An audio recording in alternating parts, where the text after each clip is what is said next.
Okay, sir, and also this film you are planning to release in Independence Day weekend. And in the same weekend we have NTR's War 2 actually. And also Cooley is there, Uppi sir is playing, I think he's playing a role. So it will be an interesting time to have. Very interesting sometimes, you know. Anyway, all the pictures should go well. That's the main criteria. And Rajini sir and Junior NTR sir, Hrithik Roshan, everybody, we're all in one industry. We're more like brothers.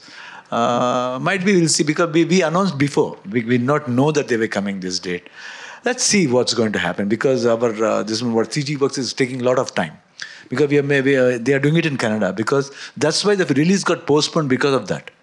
That only the climax portion is taking about 4 to 5 months.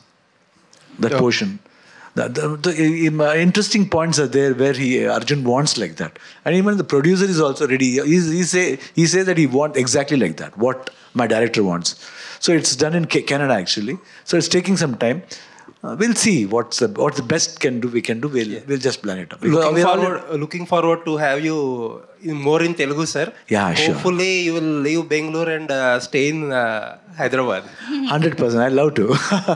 Thank you, sir. Thanks a lot. Thank you. Upendra గారు sir, బేసికల్ అంటే మీరు ఈ మూవీలో యముడిగా కనిపిస్తున్నారు కదా.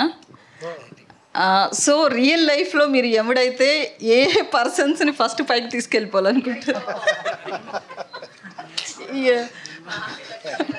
Answer చేయకూడదు అలాంటి క్వశ్చన్ ఇది. సొసైటీలో క్రిమినల్స్ పెరిగిపోతున్నారు కదా, లేదు చెప్పండి. నా ఇది స్టార్ట్ చేసిందే, నేను ఒక డ్రామా రాసి కాలేజ్ డేస్లో యమధర్మాయణ అని ఒక డ్రామా రాసి, దాంట్లో నేను యముడు పాటేసి నా ఫ్రెండ్స్తో అన్ని యాక్టింగ్ ఒక పోలీసు ఒక పొలిటీషియన్ అందరూ వచ్చి వాళ్ళకి తిట్టి వాళ్ళని ఇలా తీసుకొని అలా క్రౌడ్ మీద ఇది చేసేవాడిని, పుష్ చేసేవాడిని. అలా అక్కడి నుంచి నాది ఇది స్టార్ట్ అయ్యింది, నా డ్రామా ఈ రాసేది అదన్నీ. That's why in home also he did one drama scene just like that, you know. Yes. మీరు సపరేట్గా మీరు కలిస్తే నేను చెప్తాను ఎవరెవరిని ఎలా చేస్తాను అని. ఓకే, నన్నైతే చెప్పరు కదా sir. Uppi sir, here sir. Upendra sir. Yes sir. I'm Ashwin sir from Delhi Cut channel. Sir, we have such a versatile actor. So మీరు ఏ క్యారెక్టర్ చేసినా సరే దాని కొత్తదనం ఉంటుంది చాలా. అంటే ఎటువంటి క్యారెక్టర్స్ అని మీరు చేస్తారు ఈజీగా, అని మీరు చేయని క్యారెక్టర్ అనేది ఏమీ లేదు. సో ఈ క్యారెక్టర్ చూస్తే సంథింగ్ లైక్ యమ.